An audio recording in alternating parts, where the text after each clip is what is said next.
ሰላም ሰላም ዩናይትዳውያን እንዴት ናችሁ? በያላችሁበት እነሆ ለእናንተ ይመጥናሉ ያልናቸውን መረጃዎች ይዘንላችሁ ተገኘን። በርከት ያሉ መረጃዎችን ይዘንላችኋል። ክቡራን አድማጮች ከዩሮፓ ሊጉ ጨዋታ በፊት የተሰጡ አስተያየቶች አሉ። ለምሳሌ ኦናና ስለ ቀጣዩ የሊዮን ጨዋታ ማለት ነው ሐሙስ ምሽት ስለሚደረገው የሰጠው አስተያየት አለ። የተሻለን ቡድንን ሊዮንን ማሸነፍ እንችላለን ብሏል። ጋሪ ኔቭል በበኩሉ በዩናይትድ ቲም ውስጥና በሩበን አሞሪም ዙሪያ ስላሉ አንዳንድ ነገሮች አስተያየት ሰጥቷል። በተለይ ስለ አሞሪም የሰጠው አስተያየት አለ። ምን አለ? እሱን የምናደርሳቸው ይሆናል። ከዩናይትድ ታዳጊ ተጫዋቾች ጋር በተያያዘ ቺዶ ኦቢ ትላንት 2 ጎል ማስቆጠር ችሏል። ይሄ ተጫዋች ከታችኛው ቡድን ጋር መቀጠል አለበት ስለሚለው ሀሳብም የምንላችሁ ነገር ይኖራል። በዩናይትዱ የ13-1 የሊድስ ዩናይትድ ድል አንድ ስሙ ብዙ ያልተነገረለት ልታውቁት የሚገባ ተጫዋች አለ። 6 ጎል ያስቆጠረ ቪክተር ሙሳ ይባላል። ይህን ተጫዋች እንደዚሁ በመጠኑ እነግራችኋለን። ጋርናቾ የማንቸስተር ከተማ ቤቱን ለሽያጭ ያቀረበ ስለሚባለው መረጃ እውነታውን እነግራችኋለን። ለምንድን ነው ቤቱን የሸጠው? ክለቡን ሊለቅ ነው ወይስ ሌላ ሀሳብ አለው? ምላሹን እነግራችኋለን። የቡድኑ ቁልፍ ሰዎች ግን ጋርናቾን ለመሸጥ በአንድ ነገር ተቸግረዋል ቀጣይ ክረምት ላይ ተብሏል። ያ ምንድን ነው ትሰማላችሁ። ከዛ ውጭ አብዛኛውን የዛሬ ዜናችንን ክፍል የሚሸፍነው አድማጮች የዩናይትድ የአጥቂ መስመር ትኩረት ላይ ነው የምናደርገው። ዛሬ የሚያስፈርማቸው ተጫዋቾች ማን ሊሆኑ ይችላሉ የሚለውን ከስታት እያጣቅስን ዛሬ በደንብ ስለ ዩናይትድ የአጥቂ መስመር እናወራለን። ስለሚመጡ ተጫዋቾች ማለት ነው። በተለይ ኩኒሃ ሻምፒዮንስ ሊግ ባተሳተፉም ችግር የለውም ለመፈረም ወደ ዩናይትድ እመጣለሁ በሚል ከቪክተር ኦስሜሄን ጋር እንደዚሁ ተመሳሳይ የሆነ ማረጋገጫ ሰጣቸው ተብሏል። ይህ ለዩናይትድ ጥሩ ዜና ነው። ወኪሉ ማንቸስተር ከተማ ይመጣል ተብሎ ይጠበቃል። የክለቡን ሰዎች ስለ ዝውውር ያወራል ተብሎ ነው የተነገረው። የዴላፕም ጉዳይ ተይዞላቸዋል። ብቻ በርከት ያሉ መረጃዎች ነው ያሉኝ አድማጮች። ከእናንተ የሚጠበቀው እንደተለመደው ላይክ በማድረግ ቪዲዮውን ፍቅራችሁን እንድትገልጹልን እንደዚሁም በአስተያየት ላይ የሚሰማችሁን ሀሳብ እንድታሰፍሩ እንድትሳተፉ ብቻ ነው። አድማጮች እስከ መጨረሻው አብራችሁን እንደምትቆዩ ተስፋ እናደርጋለን። መልካም ቆይታ። የማንቸስተር ዩናይትድ አንደር 21 ወይም በሁለተኛው የፕሪሚየር ሊግ ውድድር ላይ በሚጫወት የሚሳተፍ ቡድን ነው። ዩናይትድ የታችኛው ቡድን ማለት ነው። ቢ ቡድን ብላችሁ ውሰዱት። በዚህ ቡድን ውስጥ ትላንት ጨዋታ ያደረገው ቺዶ ኦቢ 2 ጎሎችን ማስቆጠር ችሏል። 3-3 ነው ጨዋታው የተጠናቀቀው። መምራት ችለው ነበረ በ2 ጎል ልዩነት፣ ግን በመጨረሻ ውጤት አስጠብቀው መውጣት አልቻሉም። ግን ቺዶ ኦቢ ከዋናው የዩናይትድ ቡድን ተልኮ ተጫዋቹ መጫወት ስላለበት እና ግዴታ የመጫወት ልምዱ ራሱ እንዳይጠፋ በሚል ብዙ በዩናይትድ ቤት የመሰለፍ ዕድል እየተሰጠው አለመሆኑን ተከትሎ በዋናው ቡድን ውስጥ አሰልጣኙ እንግዲህ ወደ ታችኛው ቡድን እየላኩት አጫውተውታል። ባለፈው ከአንደር 80 ጋር ነበር ጨዋታ ያደረገው በኤፍኤ ካፕ አልተሳካም። ቲሙ ተሸነፈ። ትላንት በፕሪሚየር ሊግ 2 ማለት ነው የዩናይትድ አንደር 21 ለማሸነፍ እጅግ ተቃርቦ በመጨረሻ ነጥብ ጥሎ 3-3 በሆነ ውጤት ሲያጠናቀቅ ቺዶ ኦቢ ታዲያ 2 ጎል አስቆጥሯል እና ይሄ ጉዳይ አሁን ብዙ መነጋገሪያ ሆኗል። በእርግጥ ትክክለኛ ውሳኔ የወሰኑ ይመስላል አሞሪም። ከዚህ በፊት አውርተንበታል አድማጮች። በእርግጥ የዩናይትድ ዋናው ቡድን አጥቂዎች ምንም እየሰሩ አይደለም ማለት እንችላለን። አንድ አጥቂ የሚጠበቅበት ነገር አለ፣ ምን ማድረግ እንዳለበት ሁላችሁም የምታውቁት ነው አድማጮች። የጎል ማግባት ዕድሎችን መፍጠር፣ ጎል ማስቆጠር ከአንድ አጥቂ የሚጠበቅ ነው። ይህንን ነገር ግን ሁለቱም የዩናይትድ አጥቂዎች እያደረጉ አይደሉም። ዘርኪዚና ሆይላንድ የዩናይትድ ትልቁ ችግር ነው ብለን አውርተንበታል። ዛሬም ከአጥቂ ግዢ ጋር በተያያዘ ስናወራ የምናደርሳችሁ ሰፊ መረጃ አለ በዚህ ጉዳይ ላይ አድማጮች። ታዲያ እነኚህ 2 የዩናይትድ ስትራይከሮች ጥሩ ነገር አለመስራታቸውን ተከትሎ ሩበን አሞሪም ቺዶ ኦቢን ቢሞክሩት እንደው ጥሩ የሆነ የመጫወት ደቂቃ ሰፋ ያለ ጊዜ ሰጥተው ተጫዋቹን ብናየው ብንሞክረው ቢሞክሩት የሚል ሀሳብ ነበር ሁላችንም ጋር። ይሄን የሚያደርጉ ከሆነ ደግሞ ተጫዋቹ አንደኛቸውን ወደ ታችኛው ቡድኖች እንዲመለስና እንዲጫወት በማድረግ የመጫወቻ ደቂቃዎችን እንዲያገኝ አድርገው ተጫዋቹ እየመጣ ያለበትን ሪትም ይዞ እንዲቀጥል ጎል የማስቆጠሩን ማድረግ አለባቸው የሚል ሀሳብ ተነስቶ ነበር። አሁን ያን እያደረጉ ነው የሚመስለው ሩበን አሞሪም። ምክንያቱም በዩናይትድ ዋናው ቡድን ውስጥ መጥቶ ተጫዋቹ ራሱን ወደ ኤክስፖዠር ውስጥ ካልከተተ በስተቀር ይሄ ዝናው እንዲመጣ በዩናይትድ ዋናው ቡድን ውስጥ ተካተተ፣ ይህን ያህል ደቂቃ ተጫወተ ተብሎ እንዲወራለት የጋዜጠኞች ሽፋን እንዲሆን ካልሆነ በስተቀር ልጁ ፕሮዲውስ የማያደርግ ከሆነ በደንብ እምነት ተጥሎበት ብዙ ደቂቃዎች ተጫውቶ ዲሊቨር የማያደርግ ከሆነ ጫናው የሚመጣው እሱ ላይ ነው ማለት ነው። ይሄ ደግሞ በእግር ኳስ እድገቱ ላይ ተጫዋቹ ከፍተኛ የሆነ አስተዋጽኦ በመጥፎ መልኩ ሊያመጣበት ይችላል ማለት ነው። ኤክስፖዠሩ አለ። ዩናይትድ ነው፣ ትልቅ ደጋፊ ያለው ቲም ነው። ነገር ግን ፕሮዲውስ ማድረግ ካልቻለ ደግሞ ጉዳቱ ዞሮ ዞሮ ለተጫዋቹ ነው ማለት ነው። ስለዚህ አሞሪም ብቻ ጥሩ ውሳኔ የወሰኑ ይመስላል። በዋና ቡድን በዚሁ መሰረት በነ ዜርኪዝና በሆይለንድ ፊት መስመር ላይ መጠቀማቸውን የሚቀጥሉ ከሆነ ይሄ ተጫዋች ወደ ታችኛው ቡድን ሄዶ እንደዚህ አይነት ጨዋታዎችን ማድረግ እና ጎሎችን ማስቆጠር እድገቱንም ማስቀጠል ይገባዋል ለማለት ነው። ከዛ ውጭ ደግሞ ከዩናይትድ ታዳጊ ተጫዋቾች እንደዚሁ ሳንወጣ ትላንት አንድ ልጅ አድርሻችኋለሁ። በደንብ አውቃችሁታል ብዬ ተስፋ አደርጋለሁ። ቪዲዮውንም እንደተመለከታችሁ ተስፋ አደርጋለሁ አድማጮች። ጄጄ ገብርኤልን ነው ትላንት ያስተዋወቅኳችሁ፣ አዲሱ ሜሲ የተባለውን። ይህንን ተጫዋች እንድናነሳ ምክንያት የሆነን የሊድሱ ጨዋታ ነው 13-1 ያለቀው። እዛው ጨዋታ ላይ ግን ሌላ ደግሞ ከተአምር የሰራ ተጫዋች አለ። ይሄ ተጫዋች ቪክቶር ሙሳ ተብሎ ይጠራል።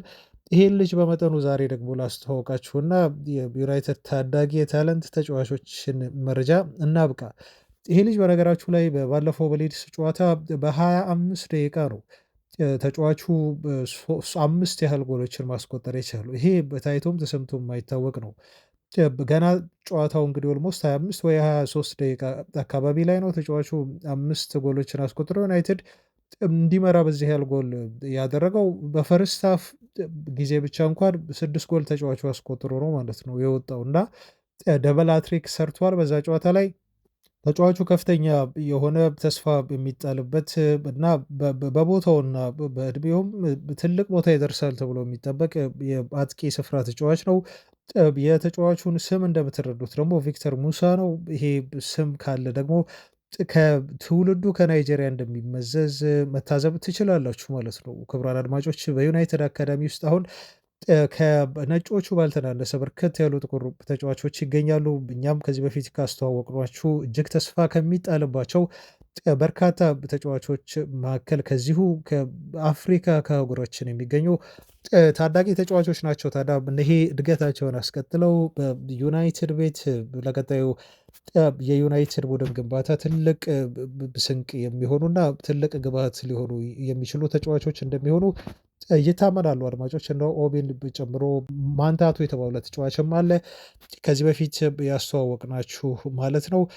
ኮኮኒኪንም የመሳሰሉ ተጫዋቾች እንዲሁ መጥቀስ ትችላላችሁ። በቀለም ጥቁር ሆነው ግን ከፍተኛ ተስፋ የተጣለባቸው በዩናይትድ ቀጣይ የቡድን ግንባታ እና የመጪው ዩናይትድ ብሩህ ተስፋ ተብለው እየተሞካሹ የሚገኙ ከነኛ ተጫዋቾች መካከል ደግሞ አንዱ ቪክተር ሙሳ ነው ለማለት ነው። ከረፍት በፊት 6 ጎል አስቆጥሮ ተጫዋቹ ደብል ሃትሪክ የሰራ እንዲሁም አሲስት ማድረግ የቻለ ጥሩ ታለንት ያለው ተጫዋች ነው ቪክተር ሙሳ። ዜናችን ቀጥሏል አድማጮች። አሁን የምናነሳላችሁ መረጃ የሚሆነው የጋርናቾን ነው። ጋርናቾ በቅርቡ መረጃ ሰምታችኋል። ቤቱን ለሽያጭ አቀረበ ተብሎ ተነግሯል። ያቀረበበትን ምክንያት ግን አሁን እነግራችኋለን። ትክክለኛውን ምክንያት ከዝውውሩ ጋር የተያያዘ ነገር እንዳልሆነ ነው የምናስረዳችሁ አድማጮች። ከዛ በፊት ግን በዩናይትድ ቤት ውስጥ ጋርናቾን የመሸጥ እውነተኛ ፍላጎት አለ ተብሏል። ቀጣይ ክረምት ላይ የክለቡ ሰዎች ባለቤቶችም ቢሆኑ አመራሮቹ ተጫዋቹን በከፍተኛ የዝውውር ገንዘብ እስከ 50 ሚሊዮን ፓውንድ ሂሳብ ሊሆን ይችላል ለፈላጊዎቹ ቼልሲ አሊያም ናፖሊ በመሸጥ በተጫዋቹ ምትክ ሌላ ተጫዋች የማምጣት ፍላጎት አላቸው ተብሎ ነው የተገለጸው። በአሌሃንድሮ ጋርናቾ ጉዳይ ብዙ የምትወዱት የዩናይትድ ደጋፊዎች እንዳላችሁ አውቃለሁ፣ እረዳለሁ።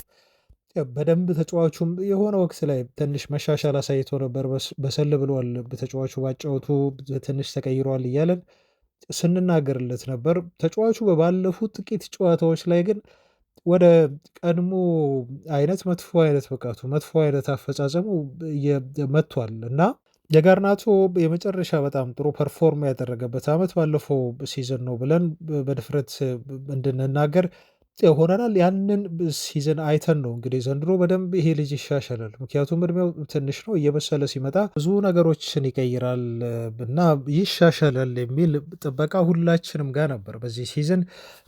ነገር ግን ተጫዋቹ የሚለወጥ አይነት አይመስልም። የሚሰራቸው ስህተቶች በተለይ እዛ ፋይናል ሰርዱ ጋር ቡድኑን ዋጋ እያስከፈሉ ነው ያሉት። ግን ጥሩ የምታነሱለትም ነገር እኮ አለ በአድማጮች በዚህ ተጫዋች ዙሪያ ማለት ነው። እሱን እንመለከተዋለን ከሮይ ኪን አስተያየት ጋር እንደዚሁ አያይዘን ማለት ነው። አሁን ዩናይትዶች ይህን ተጫዋች ብንሸጠው ተጫዋቹ ካለው ተቀባይነት በዩናይትድ ደጋፊዎች የሚወደድ መሆኑን ተከትሎ እ ምናልባት ከደጋፊዎች ጫና እንዳይመጣብን እንዳይቃወሙን የሚል ስጋት አላቸው የክለቡ የውስጥ ሰዎች ተብሎ ተነግሯል ማለት ነው። ይሄ ጉዳይ ብቻ ነው ሄዚቴት እንዲያደርጉ ሊያደርጋቸው የሚችለው። እሱና ማይኖር መሸጥ ለዩናይትድ ደጋፊዎች ጥሩ የሆነ ሪያክሽን ወደ ክለቡ እንዲመጣ ላያደርግ ይችላል የሚል ስጋት አላቸው። ለማንኛውም ግን አሁን ጋርናቾ ማንቸስተር ከተማ መኖሪያ ቤት ያለው ያው ቅንጡ የሆነች መኖሪያ ቤት ነው ያለችው። ይችን መኖሪያ ቤት የገዛው ደግሞ በጣም በቅርቡ ነው። ባለፈው ዓመት ነው የገዛው። አፕሪል ወር ላይ ሲገዛው 3.8 ሚሊዮን ፓውንድ ነው የከፈለበት። 7 መኝታ ክፍል ያለው መኖሪያ ቤት ነው እንግዲህ በትልቁ ማንቸስተር ከተማ ተጫዋቹ ገዝቶ የነበረው። በዚህ መኖሪያ ቤት ታዲያ ተጫዋቹ ለአንድ ዓመት ያህል ከቆየ በኋላ ነው አሁን በይፋ 45,000 ፓውንድ ጭማሪ በማድረግ መኖሪያ ቤቱን ለመሸጥ በ3.85 ሚሊዮን ፓውንድ ለሽያጭ አቀረበ ተብሎ በዘሰር ጋዜጣ መረጃው የወጣው ማለት ነው። እና ምናልባት ታውቃላቸው ተጫዋቹ ከዩናይትድ ይለቃል የሚሉ በርካታ ወሬዎች አሉ። በቀጣይ ክረምት ላይ ከዩናይትድ ጋር መለያየቱ እርግጥ ስለመሆኑ የሚያመላክት ውሳኔ ነው ይሄ ተብሎ በጋዜጦች እንዲወራበት ሆነ እና በደንብ በስፋት ጋዜጦች ያራገቡት ማለት ነው። ነገር ግን አሁን በወጣው መረጃ መሰረት ደግሞ ተጫዋቹ ከዩናይትድ ጋር እንደሚለያይ እርግጥ መሆኑን ተከትሎ ሳይሆን ቤቱን ለሽያጭ ያቀረበው ከተጫዋቹ ጋር አብረው ሲኖሩ የነበሩ ቤተሰቦቹ በተለይ ወንድሞቹ እና በጣም የቅርብ የሚላቸው ሰዎች አሁን የእንግሊዝ ኑሮ በተለይ ማንቸስተር ኑሮ ይሄ ዝናብ የበዛበት ፀሐይ ብዙ የማያወጣበት ኑሮ ስላልተመቻቸው አሁን ወደ ስፔን ተመልሰዋል ነው የተባለው። ስለዚህ ጋራቹ ያሰበው ይሄን ያለበትን ትልቅና ግዙፍ የ7 መኝታ አለው የተባለውን መኖሪያ ቤት ለጋርናቾ ብቻውን ከባለቤቱ ጋር ይሰፋበታል ነው የተባለው። እንግዲህ በጣም ግዙፍ ይሆናል። ቤተሰቦቹ አብረውት የሉም። በዛ ምክንያት እሱ ይሄን ቤት በመሸጥ አነስ ያለች ቤት ለመግዛት ወይም እንግዲህ ለመከራየት ነው ጋርናቾ ያሰበው። በዛ ምክንያት ነው ቤቱን ለሽያጭ ያቀርበው ተብሎ ተነግሯል። ይሄ ምክንያታዊ የሆነ ምላሽ ይመስላል። ከዝውውሩ ጋር የተያያዘ ጉዳይ እንዳልሆነ ማረጋገጫ ይሆናችኋል። አድማጮች ግን ወደ ጋርናቾ አስተያየት እንግባ። ሮይ ኪን የሰጠበትን አስተያየት በተለይ ከባለፈው ጨዋታ በኋላ ከደርቢው ጨዋታ በኋላ እንደዚህ ብሏል ሮይ ኪን እንደማስበው አለ ይሄ የጋርናቾ ጉዳይ አሁን ወደ ተለየ አቅጣጫ እየሄደ ነው ብሏል። ምክንያቱም እኔ ስለ ጋርናቾ ያለኝ አመለካከት አሁን ሁለት አይነት ነው የሚለው ሮይ ኪን። አንደኛ ተጫዋቹ በጣም ጥሩ የሆነ ሩጫዎችን ያደርጋል፣ ስጋት ይፈጥራል ለተቃራኒ ቡድን ተከላካዮች፣ ከእንደገና ከኋላ እየተነሳ ይሮጣል፣ አደጋ ይፈጥርባቸዋል ነው የሚለው ኪን ሲያወራ ስለሱ። ነገር ግን ችግሩ ያለው የመጨረሻ ፕሮዳክቱ ላይ ነው። በተለይ መጨረሻ ላይ የሚወስናቸው ውሳኔዎች በሙሉ የተሳሳቱ ናቸው ነው የሚለው። በተለይ ባለፉት ጥቂት ጨዋታዎች ላይ ተጫዋቹ ማሻሻል ያለበት ትልቁ ነገር ቢኖር የመጨረሻ ፋይናል ፕሮዳክቱን መቀየር አልቻለም። ስለዚህ ትልቅ ተጫዋች መሆን የሚያስብ ከሆነ ተጫዋቹ ፕሮዳክቱን ማሻሻል አለበት። ምንም ነገር ቢሮጥ፣ የትኛውንም ነገር ትሪክ ቢሰራ፣ የትኛውንም ነገር ተጫዋቹ ጎል ለማስቆጠር ጥረት ቢያደርግና የጎል እድሎችን ለመፍጠር ቢሞክር የመጨረሻዋ ፕሮዳክት ጥሩ ካልሆነች ጋርናቾ ውጤታማ ሆኗል ማለት አንችልም። በጋርናቾ ጉዳይ ትልቅ ጥያቄ የማነሳው በዚህ ጉዳይ ላይ ነው። እኔ በጣም ትልቅ የእሱ አድናቂ ነኝ። በተለይ ባለፈው ሲዝን ባሳየው ምርጥ ብቃት ምክንያት ተጫዋቹ በዚህ ሲዝን ይሻሻላል። በቃ የመጨረሻ የባለፈውን ሲዝን መሰረት አድርጎ ዘንድሮ ብቃቱን ከፍ አድርጎ ተጫዋቹ ወደ ልዩ ሌቭል ደረጃ ይሸጋገራል የሚል እምነት ነበረኝ። ግን ተጫዋቹ ብሶበታል። የመሻሻል ነገር አላየሁበትም ሲል ነው ሮይ ኪን የተናገረው ማለት ነው። እኔ ሀሳቡን ስለምጋራ ነው የሮይ ኪንን አስተያየት የነገርኳቸው አድማጮች። ምክንያቱም ጋርናቾ ሁለት አይነት መልክ ያለው ተጫዋች ነው። አሁን ቤንች ብታደርጉት ጋርናቾ የሚፈጥርላችሁን የጎል ማግባት እድል ቢስታቸውም ቢያመክናቸውም ቢያበላሻቸውም ያንን ታጣላችሁ። አሁን እሱ የሚያደርጋቸውን ሩጫዎች አንዳንድ ፈጠን ያሉ ሩጫዎች አሉ። ለሌሎች ተቃራኒ ቡድን ተከላካዮች አደጋ የሆኑ ሩጫዎችን ቢሃይንድ ያደርጋል። ጥሩ የጎል ማግባት እድሎችን ሲፈጥር ታዩታላችሁ። ፔናልቲ ቦክስ ውስጥ ይገኛል ጋርናቾ። በሲቲውም ጨዋታ ላይ ጎል የማግባት እድሎች በደንብ ተጫዋቹ ቀርበውለት ነበር። እዛች ፔናልቲ ኤሪያ ውስጥ ይገኛል። የት ቦታ ላይ መሆን እንዳለበት ፖዚሽኒንጉ በጣም ጥሩ ነው። የጋርናቾ ያውቃል፣ ይገባል።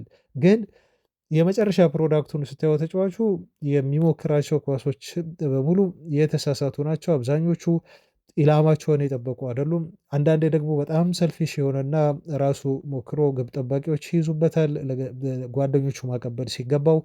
አንዳንዴ ከሱ ጋር ኦቨርላፕ አድርጎ ዶርጉ በጣም እየሮጠና ኳስ ለመቀበል ዝግጁ ሆኖ ሳለ ግን ጋርናቾ አይመለከተውም ማለት ነው። ሌላ አይነት ውሳኔ ይወስናል፣ ወይ ኳሱን ይመተዋል። በዛ መልኩ የዶርጉን ጥረት እንደዚሁ መና ሲያስቀረው ትመለከታላችሁ። እና ሁለት አይነት ገጽታ ያለውን ጋርናቾ ነው የምናየው የምንላችሁ ለዚህ ነው። አድማጮች እድሎችን ይፈጥራል። አደጋ የሚፈጥር የዩናይትድ ሱፐርስታር ሜዳ ላይ ይመስላል። ግን ውጤታማ የሆነ እንቅስቃሴ ደግሞ አድርጎ ያወጣም በ90 ደቂቃ ሲገመገም ለማለት ነው። ለማንኛውም የጋርናቾ የዩናይትድ ቆይታ ዙሪያ ከዚህ ክረምት በኋላ ምን ይወሰናል የሚለውን አብረን የምናይ ነው የሚሆነው። የዩናይትድ እና የሊዮን ተጠባቂ የሆነ የአውሮፓ ሊግ ጨዋታ የፊታችን ሐሙስ ይደረጋል። ከዚህ ጨዋታ በፊት ያው ብዙ መረጃዎች እየወጡ ነው ያሉት። ለምሳሌ ቼሪክ የተናገረውን አስተያየት ትላንት አድርሻቸዋለሁ። ቼሪክ ዩናይትድን ባለን ነገር ሁሉ ለመዋጋት ጦርነት ይሆናል ጨዋታው ነው የሚለው እና በደንብ እንፋየታቸዋለን ለጨዋታው ዝግጁ ነን የሚል አይነት ማስጠንቀቂያ የሰጠው። ስለ ቡድን ዜናዎች በሁለቱም ቡድን በኩል አንዳንድ ወሳኝና ቁልፍ ተጫዋቾች በሊዮን በኩልም እየተጎዱ ነው። በነገራችሁ ላይ በነገው መረጃ ላይ አይ ቲንክ ስለ ዩናይትድ ወገንም እንዲሁም ከሊዮን ወገን ላይሰለፉ የሚችሉ ተጫዋቾችን አደርሳቸዋል የቡድን ዜና። ግን ቼሪክ ለዩናይትዶች ጨዋታውን ቀላል አናረግላቸውም እና እስከ መጨረሻው ድረስ በጨዋታው ውጤት ይዘን ለመውጣት እንፋለማለን የሚል አስተያየቱን ሰጥቶ ነበር። ትላንት ደግሞ ኦናና ተመሳሳይ የሆነውን አስተያየት ሰጥቷል እና ከእነሱ እንሻላለን፣ ማሸነፍ እንችላለን ጨዋታውን የሚል አስተያየት ነው ኦናና የሰጠው። ግን ሊዮን በጣም ጥሩ ቲም ነው ሲልም አደንቋቸዋል። ሁሉም ነገር የሚወሰነው ግን በእኛ ነው ነው የሚለው ምን እናደርጋለን በጨዋታው ዕለት የሚለው የጨዋታውን ውጤት ይወስነዋል በሚል ከተናገረ በኋላ እኛ በሁሉም ረገድ ከእነሱ የተሻለነን ብሎ ኦናና ያምናል። እዛ መሄድ ያለብን ጨዋታውን ለማሸነፍ ነው እና ማንነታችንም ለማሳየት ነው ወደ ሊዮን የምናመራው ካለ በኋላ የማሸነፍ ስነልቦና ይዘን ወደ ሜዳ መግባት አለብን። በጣም ፎከስድ ሆነን መጫወት አለብን። ኮምፓክት መሆንም ይገባናል እና በህብረት እንደ ቡድን መጫወትም ከጨዋታ ውጤት ይዘን እንድንወጣ ይረዳናል ብሏል። እንዲሁም ከአሰልጣኙ የሚሰጠንን የጌም ፕላን መተግበር መቻል አለብን። ይሄን ሁሉ የምናደርግ ከሆነ ጨዋታውን የማናሸንፍበት ምክንያት የለም። አውቃለሁ፣ እረዳለሁ። ጨዋታው ቀላል ጨዋታ አይሆንም። ነገር ግን ጨዋታውን ለማሸነፍ ከነሱ እኛ የተሻለንን የሚል አስተያየቱን ሰጥቷል ማለት ነው። እንግዲህ ኦናና እንደዚህ አይነት አስተያየቶች ብዙ ጊዜ በተቃራኒ ቡድን ተጫዋቾች እልህ ውስጥ እንዲገቡ እንደሚያደርጋቸው ይታወቃል። ብዙ ጊዜ ተጫዋቾች ከጨዋታ በፊት በሚሰጧቸው አስተያየት ምክንያት ይሄ ባላንሱን ያልጠበቀ አስተያየት ከሆነ እኛ እናሸንፋቸዋለን፣ እንደዚህ እናደርጋለን፣ ከጨዋታ ውጤት ይዘን መውጣታችን ግድ ነው፣ ይዘን እንወጣለን በእርግጠኝነት አይነት የሚመስሉ አስተያየቶች ከተቃራኒ ቡድን በተጫዋቾች ኔጌቲቭ የሆነ ለየት ያለ ተነሳሽነት ማለት ነው ይዘው እንዲመጡ የሚያደርጋቸው ይሆናል። ግን የዩናይትዱ ግብ ጠባቂ እና በዩናይትድ አንዳንድ የክለቡ ደጋፊዎች በቃ ሆይ ተጫዋች ስህተቱ በዛብን ተብሎ ከክለቡ እንዲለቅ እየተፈለገ ያለው እና የሩበን አሞሪምም አሁን ምናልባት ከዝውውር ባጀት አቅም ማጣት ምክንያት ካልሆነ በስተቀር ተጫዋቹን ቢቀይሩት ደስተኛ ናቸው ክረምት ላይ ተብሎ እየተወራበት ያለው ኦናና ግን እኛ ከሊዮን ፍጹም የተሻለን ቡድን ነን በሚል ሊዮንን እንደሚያሸንፉ ግን ጨዋታው ቀላል እንደማይሆን ነው ማለት ነው። ከዩሮፓ ሊጉ ጨዋታ በፊት አስተያየት የሰጠው ለማንኛውም አድማጮች በዚህ ጨዋታ ዙሪያ አስተያየታችሁን የራሳችሁን ምልከታ ልሰጡን ከታች በኮሜንት ትችላላችሁ። ከጋሪ ኔቭል አስተያየት ጋር በተያያዘ አንድ መረጃ ላድረሳችሁ እና ኔቭል በቀጣይ ሲዝን ሩበን አሞሪም በዩናይትድ ቤት በአሰልጣኝነት ለመቆየት ትልቅ ፈተና እንደሚገጥማቸው እርግጠኛ ነኝ የሚል አስተያየቱን ሰጥቷል። ለምን እንደዚህ እንዳለ ያብራራል። እሱ ልንገራችሁ። እንደማስበው ይላል ጋሪ ኔቨል፣ አሞሪም አሁን በዩናይትድ ቤት ያለውን ሪያሊቲ የተረዳ ይመስለኛል። በዚህ ሲዝን አውቃለው ክለቡ ትረብል ውስጥ ነው፣ ችግር ውስጥ ገብቷል፣ በውጤት ቀውስ ውስጥ ላይ ይገኛል። ነገር ግን በዚህ ሰዓት በሩበን አሞሪም ላይ የሚነሱ ኔጌቲቭ የሆኑ ትችቶች ብዙ የሉም። ይህም ነገር እኔ አሰልጣኙ ላይ በትችት አለመነሳቱን እደግፈዋለሁ። ምክንያቱም በዩናይትድ አሁን ባለው ስኳድ መሰረት በአሰልጣኙ ላይ መተቸትና አሰልጣኙ ቢሰናበቱ ማለት አግባብ አይደለም በሚል ይናገራል ማለት ነው። ምክንያቱም ብሎ ሲያስረዳ እሱ የሚያስቀምጠው የዩናይትድ ተጫዋቾችን ስኳድ ወይም የቡድኑ ተጫዋቾችን ኳሊቲ ነው ማለት ነው። እንደዚህ አይነት ተጫዋቾችን ይዘግ በዚህ ደረጃ ቡድኑ ቢወርድ ብዙም ላይገርም ይችላል። ስለዚህ አሰልጣኙን መተቸት መፍትሄ አይሆንም ነው የሚለው። በዩናይትድ ቤት አዲስ ሲስተም ነው አሁን እያመጡ ያሉት አሞሪም። ለሲስተማቸው ደግሞ የሚመቹ ተጫዋቾችን አላገኙም። የወረሱት የቡድን ተጫዋቾች ከሳቸው አጨዋወት ጋር የሚሄዱ አይደሉም። ብቃታቸውም ቢሆን የወረደ ነው ብሎ ይናገራል። ቲሙን የያዙት ደግሞ እንግዲህ በግማሽ የሲዝኑ ሂደት ላይ ነው። የሲዝኑ ግማሽ ጨዋታዎች ሂደት ላይ ነው። ይሄ ደግሞ ለአንድ አሰልጣኝ ቀላል አይደለም ነው የሚለው እሱ። በፕሪ ሲዝን ቡድኑን አልያዙትም። ከተጫዋቾቹ ጋር በደንብ የመተዋወቅም እንደዚሁ ጊዜ ከስኳዱ ጋር አላገኙም። ወዲያው መጥተው ነው ስራቸውን የጀመሩት። ሲስተማቸው ደግሞ የሚከተሉት በጣም ዩኒክ ነው። ስፔሻሊስት የሆኑ ተጫዋቾችን ይፈልጋል በየቦታው ላይ። ስለዚህ አሞሪም በቀጣይ ሲዝን ላይ እጅግ ከፍተኛ የሆነ ስራ ከፊታቸው ይጠብቃቸዋል። ምክንያቱም ሁሉም ነገር አልጋ በአልጋ አይሆንም። በዩናይትድ ቤት ውጤት ለማምጣት ጠንክሮ መስራት በቀጣይ ሲዝን ከአሰልጣኙና ከተጫዋቾቹ የሚጠበቅ ነው። በቀጣይም ሲዝን ግን አሞሪም ከግማሽ በታች በሲዝኑ መጨረሻ ላይ በፕሪሚየር ሊጉ አጠናቀቃለሁ ብለው የሚያስቡ ከሆነ እንደዚህ ሲዝን በዩናይትድ ቤት የመቆየት እጣ ፋንታቸው በጣም አነስተኛ ነው። ክለቡ ሊያሰናብታቸው ይችላል። ምናልባት የወደፊቱን ዩናይትድ እየገነባሁ እገኛለሁ ታገሱኝ ሊሉ አይችሉም። በቀጣይ ሲዝንም ዩናይትድ 13ኛ ሆኖ ወይም ከ10 በታች ሆኖ የሚያጠናቀቅ ከሆነ በሆነ ነገር ቡድኑ ውጤት ማሳየት መቻል አለበት ነው የሚለው ቀጣይ ሲዝን ላይ ጋሪ ኔቭል። ምናልባት ይህንን ስል የሊጉን ዋንጫ ያሸንፉ ማለት አይደለም። ነገር ግን እንደሚበጀትላቸው ባጀትና እንደሚያስፈርሙበት ተጫዋች አይነትና ኳሊቲ ቢያንስ የአውሮፓ ሻምፒዮንስ ሊግን ማሳካት አሊያም ደግሞ እንግዲህ በጣም ያልወረደ ውጤት ከቶፕ ቴን በላይ ሆኖ ማጠናቀቅ ትልቅ የሆነ ለውጥ በዩናይትድ ቤት በተለይ በአውሮፓ መድረክ ላይ የመሳተፍ አይነት ውጤት በፕሪሚየር ሊጉ ላይ ያሳዩን ተፎካካሪ ላይ ያደርጉት ቡድኑን ይገባል። ይህን የሚያደርጉ ከሆነ ግን ከዩናይትድ ጋር ያላቸው እህል ውሃ አሞሪም የመለያየት ዕጣ ፈንታ ሊሆን ይችላል በሚል ነው ማለት ነው። ጋሪ ኔቭል ስለ አሞሪም በዚህ መልኩ አስተያየት ቢሰጠው መረጃዎቻችንም በቀጥለዋል። አድማጮች አሁን ደግሞ ስለ ዩናይትድ ተቸገረበት ስለምንለው ቦታ እና የወጡ መረጃዎችን ከዛ ቦታ ጋር በተያያዘ ላድረሳችሁ። ያው የተለመደው የዩናይትድ ትልቁ ድክመቱ ነው። አሁን እንደውም አማካዩ የዩናይትድ ጥሩ እየሆነ ነው አይደል? ይሄ ከዚህ በፊት በጣም ሲተች የነበረው ዩናይትድ ይሄ ግልጥልጥ ክፍትፍት ያለው ዩናይትድ አማካይ ክፍል አይደለም ያለው እና ትልቁ ችግር ያለው ተከላካይ መስመሩ የዩናይትድ ትልቁ ጠንካራው ክፍል ነው። ምንም ጥያቄ የለውም። ዘንድሮ ጎሎች ቢቆጠሩባቸውም ግን አሁን ክሊንሺት እያስመዘገቡ ሁሉ በጣም ጥሩ እንቅስቃሴ እያደረጉ ነው ያሉት። እንደ ተከላካይ ዩናይትድ ተከላካይ ክፍል የምታሙት አይደለም። በአማካይ ስፍራ ላይ ያሉትን የሚፈለጉትን ተጫዋቾች መረጃዎች በኋላ እናደርሳቸዋለን። በእርግጥ ለውጥ ይፈልጋል። እዚህም ቦታ ግን ትልቁ የዩናይትድ ድክመት የሆነው የአጥቂው መስመር እንደሆነ የሚያመላክቱ ብዙ ስታታዊ ቁጥሮች አሉ።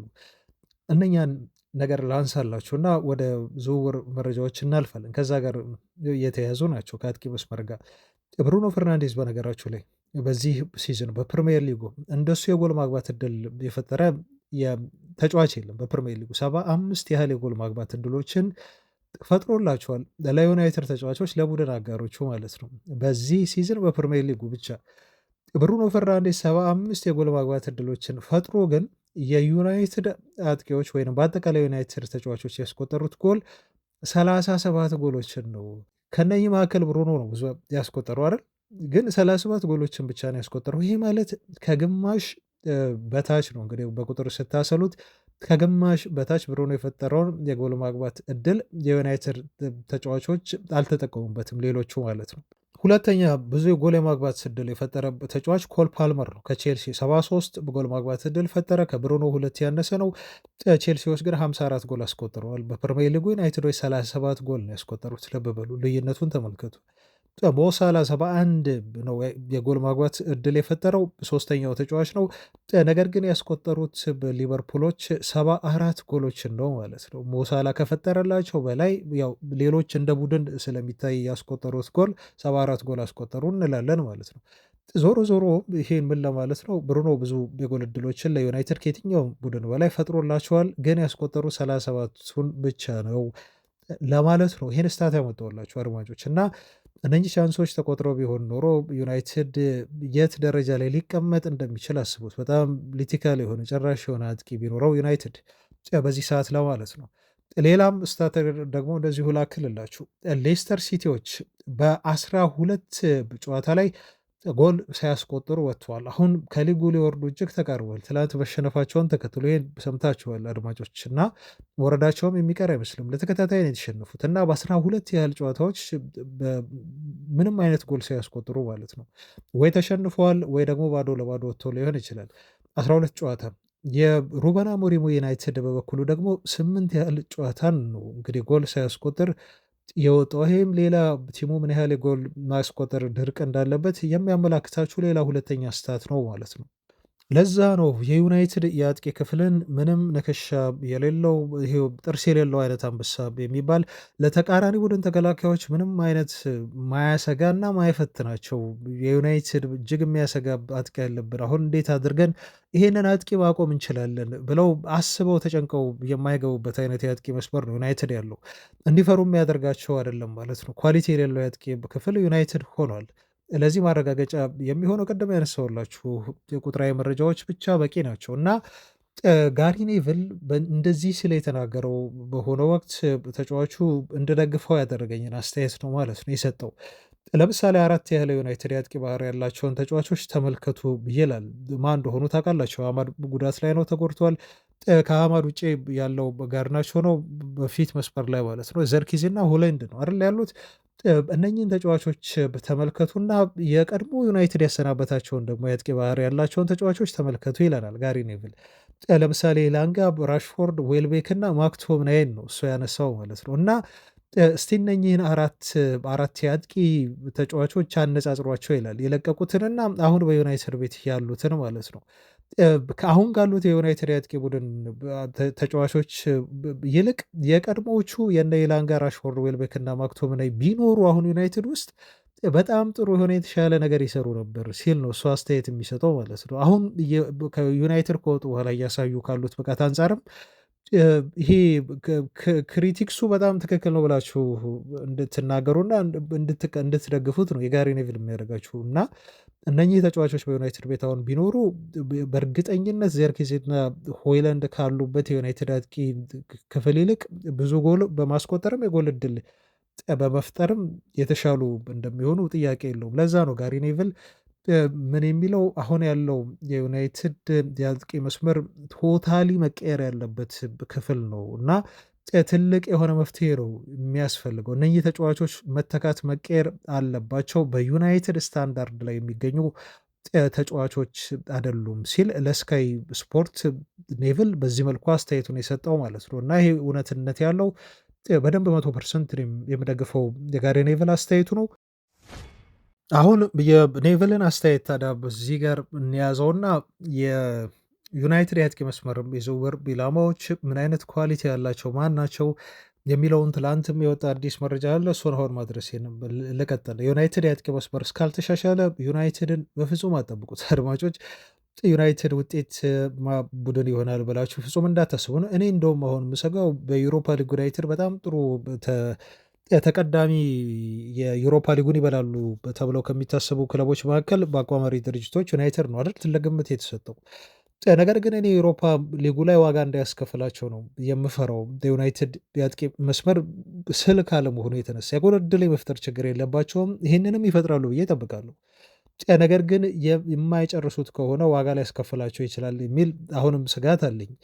እንኳን ለቀጣይ ሲዝን አይደለም ለመጪው ለኤውሮፓ ሊግ ራሱ ያሰጋል ማለት ነው የቲሙ ጎል የማስቆጠር ችግር። ስለዚህ አሁን ወደ ገበያ ወጥተዋል። ብዙ አጥቂዎች እየተነሱ ነው፣ እየተወሩ ነው። እነኚህ ቢወሩ አጥቂዎች ግን ያለውን አጠቃላይ የጋዜጦቹን መረጃ ስናይ ዩናይትድ ላይ ያመጣ ያሰበው በጣም ኤክስፔሪንስድ የሆነ አጥቂ እንደሆነ ነው የምትረዱት። ይሄ አሁን እያደረጉ እንዳሉት ያንግ የሆነ አምፕሩቭን የሆነ ስትራይከር አምጥቶ የመሞከር አይነት ስራ አይደለም የሚሰሩት፣ በተለይ አጥቂው መስመር ላይ ማለት ነው። ምክንያቱም ዩናይትድ በአጥቂው ቦታ ላይ የሚያስፈልገው ዋሪየር የሆነ ተፋላሚ መሆን አለበት። ጎል በማስቆጠር የጎል ማሽን የሆነ አጥቂ ነው የሚያስፈልጋቸው።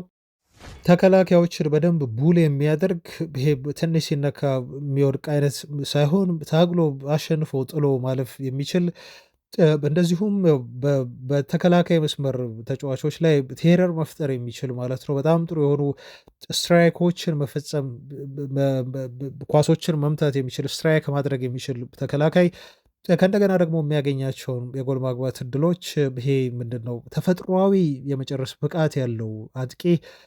ከዛ ውጭ ደግሞ በደንብ አድርጎ ሄዲንግ መቅጨት የሚችል የጭንቅላት አጠቃቀሙ ጥሩ የሆነ አጥቂ፣ ልምዱ ያለው ብያቸዋለሁ። እንግዲህ የጎል ማግባት ጫናውን እና ሸክሙን በአጠቃላይ መቋቋም የሚችል ፕሬሸሩንም መቋቋም የሚችል በደንብ ልምዱ ያለው አጥቂ ሊሆን ይገባል ማለት ነው። እና ቲሞች ዩናይትድን ከመቅጠማቸው በፊት ይሄ የዩናይትድ አጥቂ መስመር እኮ ምናልባት ቪክተር ኦስሜሄንን ይዟል እና ይህን ተጫዋች ለማቆም ምን ማድረግ አለብን ብለው አንድን ተጫዋች ለሁለት ለማቆም የተለያዩ ስትራቴጂዎችን እስኪነድፉ ዩናይትድን እስኪፈሩት ድረስ የሚፈራ አይነት የአጥቂ መስመር መገንባት ዩናይትድን ውጤታማ ሊያደርገው ይችላል። የአሞሪምንም አጫወትና ልፋት ውጤታማ ሊያደርግ ይችላል። እና በዚህ መሰረት ነው ቅድም በነገርኳችሁ ይሄ ልምዱ፣ ጉልበቱ፣ ፍጥነቱ እና ይሄ ተጋዳይነቱ እና የመጨረስ ኢንስቲንክት ያለው ጨራሽ የሆነ አጥቂ፣ በጭንቅላት መጠቀም የሚችል አጥቂ ብለው እንግዲህ በብዙ መስፈርቶች አጥቂዎችን ዩናይትዶች እያሰሱ እየፈለጉ የሚገኙት ማለት ነው። እና ከክለቡ ትላንት በወጣ መረጃ መሰረት ማርኮ ጋዴር ነው የዴይሊ ሜል ጸሐፊ ይህን መረጃ ያወጣው። ክለቡ ምንም እንኳን በአውሮፓ ሻምፒዮንስ ሊግ ላይሳተፍ ቢችልም ዩናይትድ በሻምፒዮንስ ሊግ ከተሳተፈ የአውሮፓ ሊጉን በልቶ ከሆነ እሰየው፣ ተጨማሪ 100 ሚሊዮን ፓውንድ አካባቢ የዝውውር ገንዘብ ይኖረዋል አሞሪም እና የፈለገውን ተጫዋች እንዲያመጣ ይረደዋል። ይሄም አይሆን ከሆነ ደግሞ ይሄ በፒኤስአር ህጉ እና በፋይናንሻል ኮንስትራንት ምክንያት አሞሪም ምክንያት እንዲኖረው አይፈልጉም። ምክንያቱም የሚፈልገውን ገንዘብ ይሰጡታል። እንኳን ለሱ ለኤሪክ ቴናግም እኮ ወደ 200 ሚሊዮን ፓውንድ ሁሉ አውጥተውለት ያውቃሉ አይደል እንዴ? ስለዚህ ዩናይትድ ሰዎች ለአሞሪም የሚሆን የዝውውር ገንዘብ በቂ የሆነ ገንዘብ እንሰጠዋለን፣ ምንም ችግር የለም የሚል ሀሳብ አንስተዋል ነው ሚለን ዴይሊ ሜል ጋዜጣ ማለት ነው። ስለዚህ የገንዘብ እጥረት ዩናይትድ ውስጥ አይኖርም፣ ሻምፒዮንስ ሊግ ባይሳተፉ እንኳን ማለት ነው። ያመቻቹለታል። ፒኤስአር ያግደኛል ተጫዋች እንዳስፈርም በሚል አሰልጣኙም ስጋት ውስጥ አይገባም ማለት ነው። ያው መንገዶችን ይፈልጋሉ፣ ያመቻቹለታል ብዬ እኔ በግሌ እጠብቃለሁ። ምክንያቱም ቼልሲ ቤት እያደረጉ ያሉትን ነገር እስቲ ተመልከቱ። ቡድኑ ከሰረ ተባለ። በጣም ብልጥ ናቸው በነገራችሁ ላይ አሜሪካውያን የክለብ ባለቤቶች በጣም በጣም ቢዝነስ ላይ ያላቸው ጭንቅላት አይምሮ አጠቃቀም በጣም ከባድ ነው። ቼልሲ ዋና ቡድን ታውቃላችሁ ኪሳራ ደረሰበት እና ብዙ የእግር ኳስ ቤተሰብም የሚጠይቀው አንድ ጥያቄ አለ። እንዴት ነው ቼልሲ የፒኤስአርን ሕግ የማይጥሰው? ብዙ ተጫዋቾችን ሲያስፈርም ነው የምትሰሙት አይደል? በተለይ ታዳጊ የሆኑ ተጫዋቾችን በየጊዜው ያስፈርማል፣ ግን ኪሳራ ነው። ሸጦም የሚያተርፈው ተጫዋች እኮ የለም። ባለሳሳት በደንብ ቼልሲ ውጤታማ ትርፋማ ቲም ነው ብላችሁ የምትናገሩበት አይደለም። በተጫዋች ሽያጭ ላይ እንደውም ኪሳራ እየደረሰበት ያለ ነው። ገዝቷቸው ግን የባከኑ ተጫዋቾች ብዙ ናቸው ቼልሲ ቤት። ግን የክለቡ አመራሮች፣ የክለቡ ባለቤቶች በጣም ብልጥ ስለሆኑ ምንድነው የሚያደርጉት? ለምሳሌ የሆነ የቼልሲ የሴቶች ቡድን ኪሳራ ላይ ነው ሲባል ምን ያደረጉ? ቲሙን ለራሳቸው ካምፓኒ ለራሳቸው ድርጅት መልሰው ሸጡት ማለት ነው። እና ይሄ ያልተጠበቀ አይነት ውሳኔ ነው ማለት ነው። በራሳቸው ካምፓኒ ቲሙ የሴቶች ቡድን እንዲሸጥ ያደረጉትና ያንን ከሽያጭ የሚያገኙትን ገንዘብ መልሰው ወደ ራሳቸው ካዝና አስገቡና ኪሳራ የሚባለውን ነገር አጥፍተው ከእንደገና ትርፋማ አደረጉት። ምክንያቱም ተሸጠ፣ የሴቶቹ ቡድን ተሸጠ፣ ለራሳቸው ካምፓኒ ይሸጡት ማለት ነው። እና ይሄ ስትራቴጂያቸው ምንድን ነው? በጣም የብልጠት የሆነ አይነት ስትራቴጂ። በእርግጥ ዩናይትዶች እንደዚህ አይነት ስትራቴጂ ይከተላሉ ፒኤስአሩን ለማለፍ እያልኳቸው አይደለም፣ ግን የሚጠቀሙበትን መንገድ አናቅም። ከዚህ ህግ ለማምለጥ ማለት ነው። የኒዮሶች አዲስ ስፖንሰርሺፕ አይነት ስምምነት ከሆነ ካምፓኒ ጋር ድርጅት ጋር ምናልባት ሊፈጽሙ ይችላሉ። እሱን አላቅም። የቶተንሃምን ይሄ መቀመጫ ማለት ነው ተጫዋቾች የሚቀመጡበት ኢኒዮስ የሚል ስም ነበሩ አይደል? ያን ስፖንሰርሺፕ ራሱ እኮ አቋርጠዋል። እርግጠኛ ነኝ ያን ያደርጉበት ምክንያት አድማጮች ምናልባት ራትክሊፍ በኦልትራፎርድ መቀመጫ ላይ አሁን ኢኒዮስ ብለው ሊያጽፉ ይችሉ ይሆናል ማለት ነው። ይሄን አይተን አናቅም። ኦልትራፎርድ ላይ ተጫዋቾች በሚቀመጡበት ወንበር ላይ ማስታወቂያ አይጻፍም አይደል? በስቴዲየሙ ዙሪያና አካባቢ ማለት ነው። መቀመጫዎች ስፍራን ጨምሮ በጣም ቁልፍ የሆኑ ይሄ የሚታዩ ለካሜራ ግልጽ የሆኑ ቦታዎች ላይ ይሄንን ግን አሁን ሊያደርጉ ይችላሉ ማለት ነው። አያችሁ ከቶተናም ጋር ያላቸውን ውል አቋረጡ፣ ወደ ዩናይትድ ሊያመጡት ቢችላሉ። በራትክሊፍ እንደዚህ አይነት ሲስተሞችን ዘዴዎችን ይጠቀማሉ ብዬ ነው እኔ በግሌ የማስበውና ማምነው ማለት ነው። አሞሪም በቂ የሆነ የዝውውር ገንዘብ እንዲያገኙ። ስለዚህ አድማጮች አሁን የገንዘብ ተጫዋች ለማስፈረም የገንዘብ ችግር በዩናይትድ ቤት ቀጣይ ክረምት ላይ አይኖርም የሚል ግምት አለ። ያን ምክንያት ደግሞ አስረድቻችኋለሁ። የገንዘብ እጥረት ችግር ካለ አሞሪምን ለማሰናበትና ቀጣይ ሲዝን ላይ አሰልጣኙ ለዩናይትድ ምን ማድረግ ይችላሉ የሚለውንም ለማየት ይሄ አያመችም ማለት ነው። ባጀት ጥሩ መድበውላቸው የሚፈልጋቸውን ተጫዋቾች የማያመጡለት ከሆነ አሰልጣኙን መገምገምም አስቸጋሪ ነው የሚሆነው። ስለዚህ አሁን ማድረግ የሚችሉት ነገር ምንድን ነው?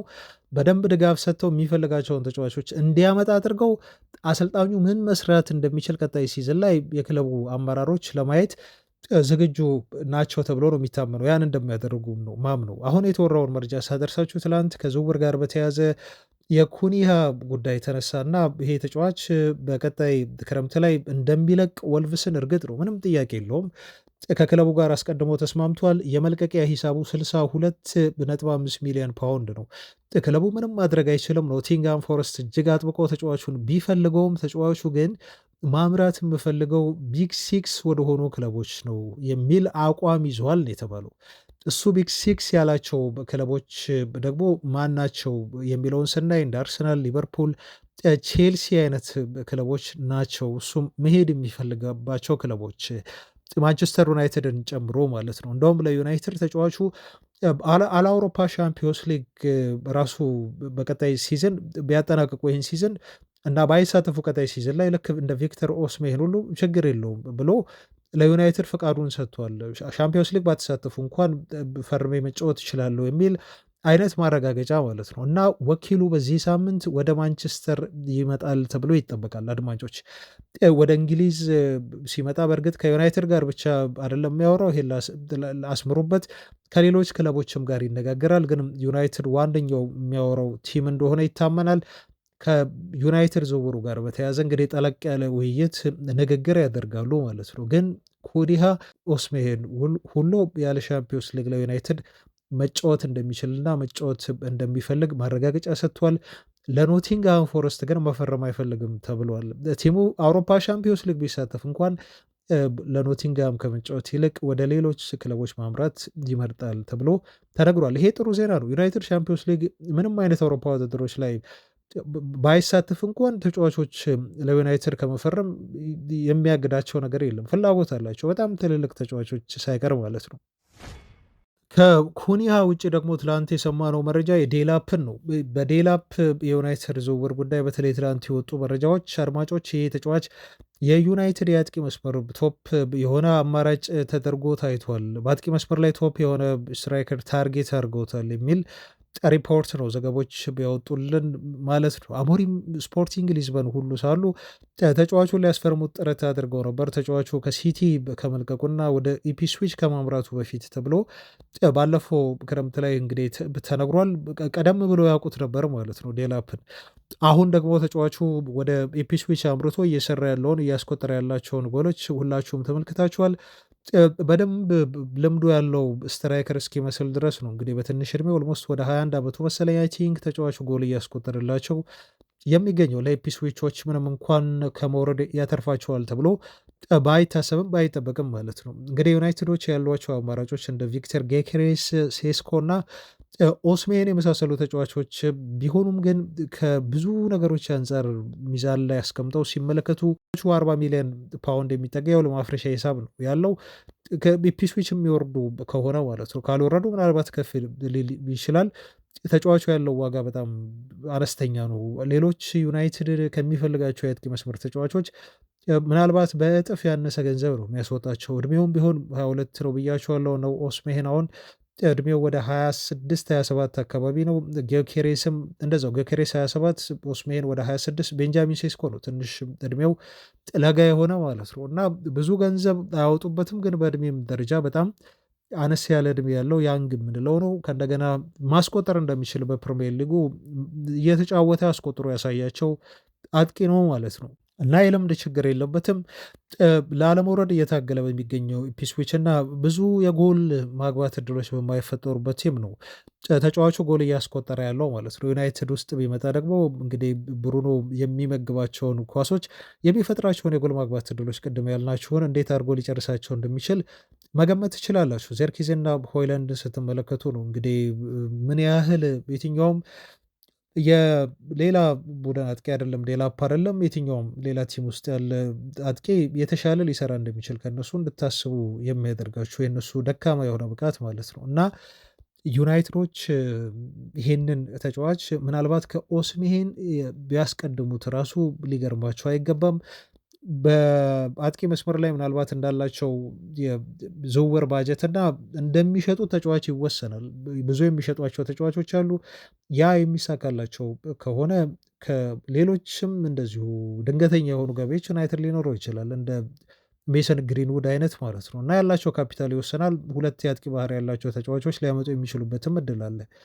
ስለዚህ ኦስሜሄን እና ዴላፕም ሊመጡ ይችላሉ፣ ወይ ኩኒያ ከአንዱ ጋር ሊመጣ ይችላል፣ ወይም ደግሞ አንዱን ተጫዋች ብቻ አምጥተው የዝውውር መስኮቱን ሊያጠናቀቁ ይችላሉ። ግን እነ ኩኒያ ይበልጥ ይሄ እውነተኛ የሆነ ፎካል ፖይንት የሆነ ስትራይከር አይነት ሚና ያላቸው አይደሉም እንደ ኦስሜሄን ማለት ነው።